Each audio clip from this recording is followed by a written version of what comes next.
네, 안녕하세요. 네, 사도행전 13장 시작하는데요. 13장과 14장은 우리 흔히 바울의 1차 선교 여행이라는 내용입니다. 아마도 다음 주 화요일까지 그 1차 선교 여행에 대해서 함께 보실 겁니다. 1절 안디옥 교회에는 예언자들과 교사들이 있었습니다. 그들은 바나바, 니게르라고 하는 시므온, 구레네 사람 루기오, 분봉왕 헤롯 안티파스와 어릴 때부터 함께 자란 마나엔, 그리고 사울이었습니다. 총 5명이 소개되고 있는데요. 이렇게 5명 등 훌륭한 사역자들이 많았던 곳이 바로 안디옥 교회입니다. 이미 주변 지역에 복음을 활발하게 전파하고 있었던 그런 안디옥 교회인데요.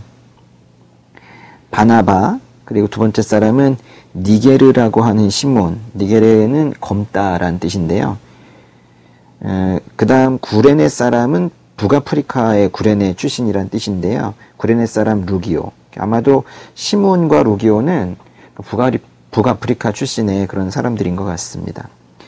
분봉왕 헤롯 안티파스. 이 헤롯 안티파스 또는 뭐 다른 버전에서는 헤롯 안디바라고 하는데요. 헤롯 대왕의 아들이며 우리 지난번에 보셨던 헤롯 아그리파 1세의 삼촌이죠. 예, 근데 이 분봉왕 헤롯 안티파스와 어릴 때부터 함께 자란, 그 개역개정에서나 뭐 또 다른 버전에서는 젖동생이라는 표현을 쓰고 있는데요. 어릴 때부터 함께 자랐다, 젖동생이다, 뭐 이런 표현보다도 음식으로 따진다면 절친입니다. 그러니까 헤롯 안디바라는 그 분봉왕, 즉 권력자와 절친인데, 그 헤롯 왕가는 그리스도인들을 별로 좋아하지 않았는데요. 여긴 자세히 나오지 않았지만 아마도 이 마나엔이라는 예전에 헤롯 안디바와 절친이었던 이 사람은 그리스도를 위해서 뭔가 많이 포기를 했어야 됐을 겁니다. 그리고 이제 사울, 총 5명인데요. 2절, 그들이 주께 예배드리며 금식하고 있을 때 성령께서 그들에게 너희는 바나바와 사울을 따로 세워 내가 그들에게 맡긴 일을 하게 하라 라고 말씀하셨습니다. 아주 진실한 마음으로 사역을 했던 것 같습니다. 예배드리며 금식하고 있을 때 성령께서 말씀하셨죠.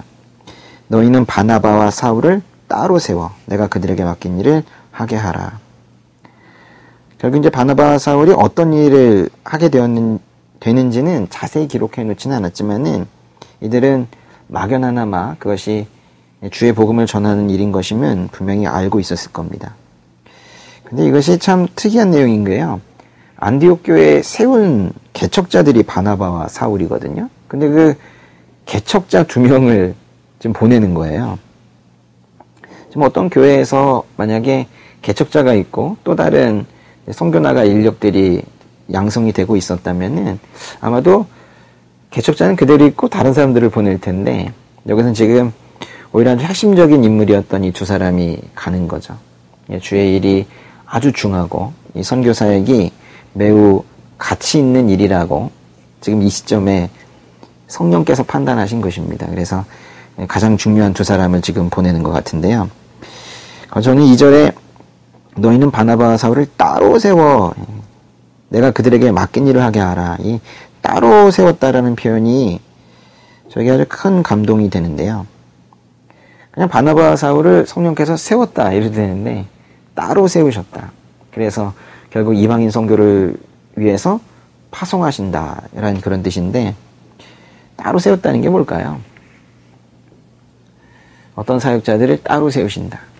예, 그것은 아마도 큰 은혜의 자리로 보내시는 것이고, 누구보다도 영광된 일을 하게 하는 것이고, 그만큼의 책임이 뒤따르는 것이고, 그만큼의 성결한 삶이 요구되는 것이고, 그만큼의 기도와 하나님과의 친밀한 교제가 요구되는 것이고, 그러면서도 고난을 위해서도 따로 세워지는 것일 겁니다.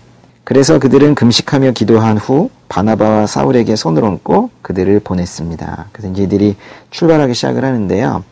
그 2사람은 4절에요. 그 2사람은 성령의 보내심을 받아 실루기아로 내려갔다가 거기서 배를 타고 키프로스로 가게 됐습니다. 키프로스는 뭐 다른 버전에서는 구브로라고 하는 그 섬인데요. 지금 시리아의 경계를 벗어나서 복음이 전해지기 시작을 하는 겁니다. 이 사도행전을 읽으면서요, 이 지역명에 대해서 이해가 없으시면은 보실 때마다 좀 답답하시고 이해하는 데에도 조금 깊이가 덜 할 수 있어서 제가 그 1차 선교여행에 오늘 그 말씀에 나오는 지역들이 어디 있는지 좀 지도에서 좀 보여드릴까 합니다.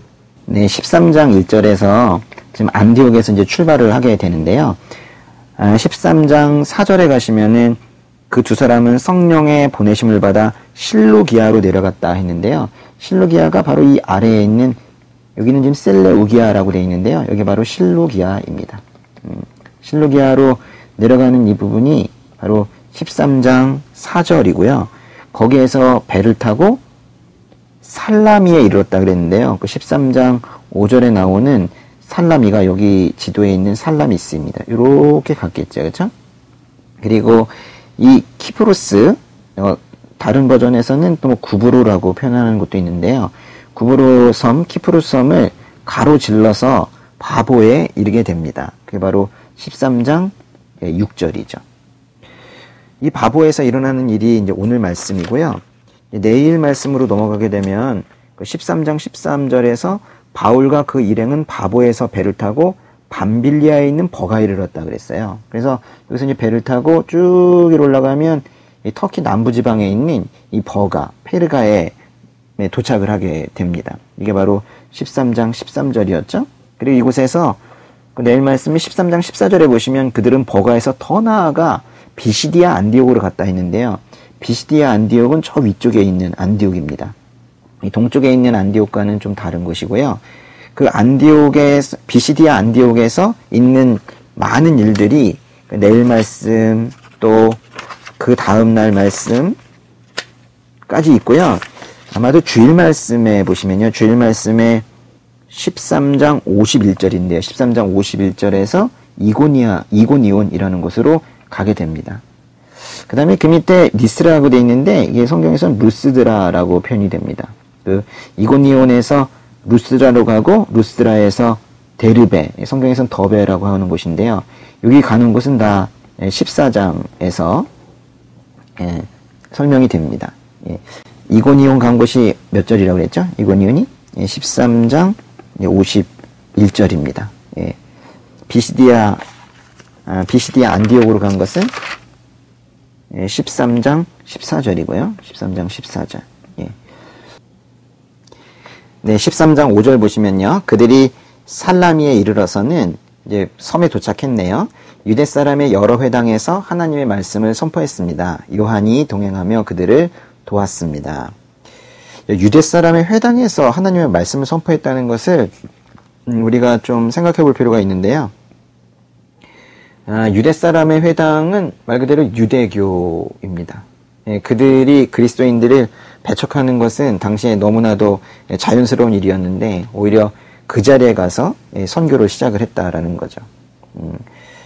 항상 그 복음을 전파할 때는 거점이라는 게 있는 것 같습니다. 그런데 또 이들에게서 또 볼 수 있는 부분은요.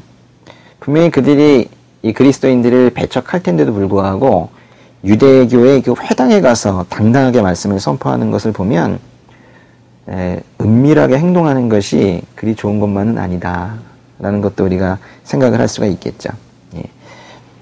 그때 요한 즉 마가 이 바나바의 조카인데요. 동행하며 그들을 도왔습니다. 6절에 그들이 그 섬을 가로질러 바보에 도착했습니다. 그 키프로스 섬의 서쪽에 있는 도시죠.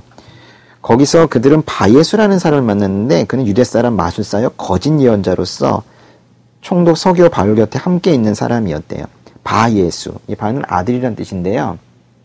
예수의 아들, 여호수아의 아들 뭐 이런 뜻입니다. 그러니까 이름은 어떤 구원자의 아들이란 뜻으로 말은 멋있는데요. 근데 뒤쪽에 이 총독 서기오 바울이 복음을 받는 것을 이 바예수라는 이 마술사가 쉽게 말하면 뭐 무당 같은 사람입니다. 옛날 버전에서는 박수라고 표현하고 있는데요. 박수 바예수, 거짓 예언자, 마술사 바예수.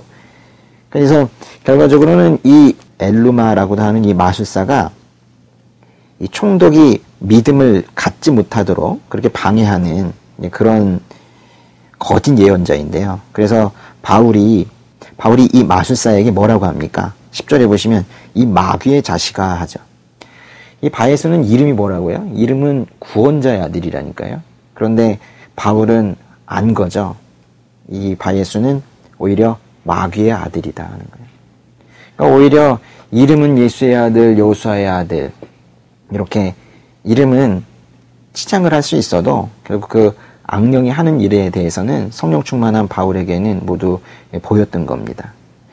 우리가 이 말씀을 보면서 아주 단순한 진리 하나를 알아야 되는데요. 세상에는 악령이 일하는 경우가 있다. 그죠? 사탄이 일하는 경우가 있다라는 걸 우리가 또 한번 확인을 해야 될 겁니다.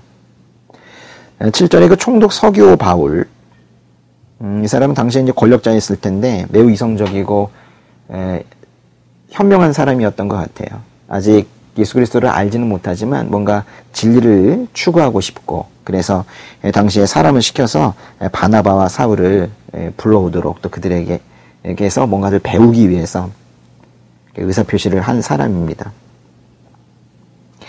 9절에요. 그러자 바울이라고도 하는 사울이 성령 충만한 가운데 엘루마를 뚫어지게 쳐다보며 말했습니다. 복음 전파되는 것을 막는 그 거짓 예언자 이 엘루마를 뚫어지게 쳐다봤대요. 근데 여기 재밌는 표현이요. 바울이라고도 하는 사울 그랬죠. 여태까지 사울이라고 부르다가 이제부터는 바울이라고 부른다는 건데요. 이 이후로는 그래서 사도 바울 할 때 그 바울로 부르는데요. 이 사울이라는 표현은 히브리 이름입니다. 유대 이름이에요. 근데 여태까지는 그 이름으로 불렸지만은 이제는 키프로스 섬으로 가면서 이제 시리아 땅을 건너서 이방인 땅으로 적극적으로 나아가면서 이제는 오히려 이방인인, 즉 로마식 이름을 지금 쓰고 있는 겁니다. 10절 끝에요. 너는 가진 속임수와 거짓으로 가득 차 있구나. 지금 그 거짓 예언자를 책망하는 건데요. 주의 바른 길을 어지럽게 하는 일을 그치지 못하겠느냐. 세상에 이런 경우가 있죠. 주의 길이 바릅니다.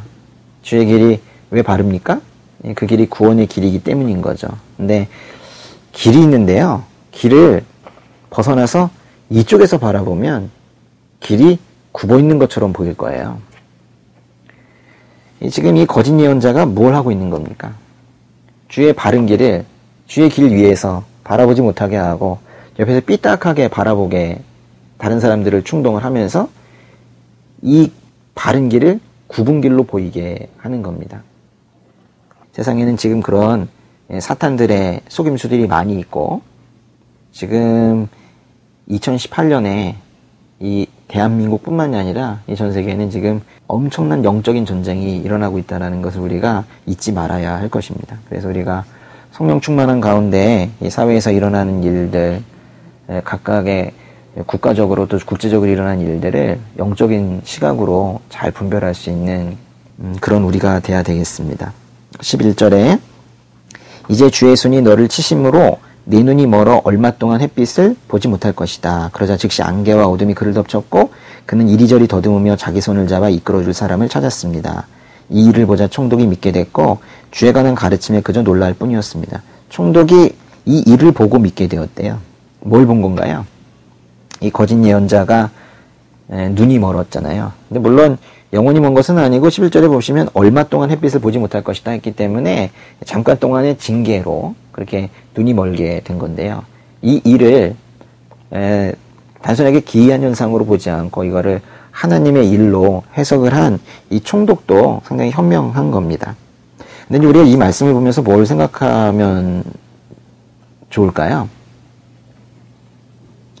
우리가 사탄의 공격이 있을 때, 좀 더 정확한 표현은 사탄의 장난인데요. 사탄의 장난이 있을 때 낙심할 필요가 없다는 겁니다. 예. 오히려 이 사탄의 장난으로 이 거짓 예언자가 이렇게 복음의 회방꾼이 되지 않았다면, 그래서 이에게 눈이 머는 그런 징계가 내려지지 않았다면 이 총독은 믿는 것이 뒤쪽으로 상당히 유예됐을지도 모릅니다. 지금 믿지 않고 나중에 한참 이후에 믿게 되었을지도 몰라요. 사탄이 방해할 때 우리가 낙심할 필요가 없는 것은 그 사탄의 방해마저도, 그런 영적인 공격마저도 하나님께서 사용하신다라는 거예요. 하나님께서 이기셨을 때, 하나님께서 기적을 베푸셨을 때 불신자들이 참된 믿음으로 인도되는 그런 놀라운 역사들이 일어나고 있죠. 그래서 영적인 전쟁으로 인해서 혹시라도 마음이 불편하시거나 또는 몸이 불편하시거나 또 상황 전개가 잘 안 되거나 이렇게 하실 때 낙심하시기보다는 이 어려운 상황을 통해서 하나님께서 무엇을 일하실지를 오히려 기대하는 그런 우리가 되었으면 좋겠습니다.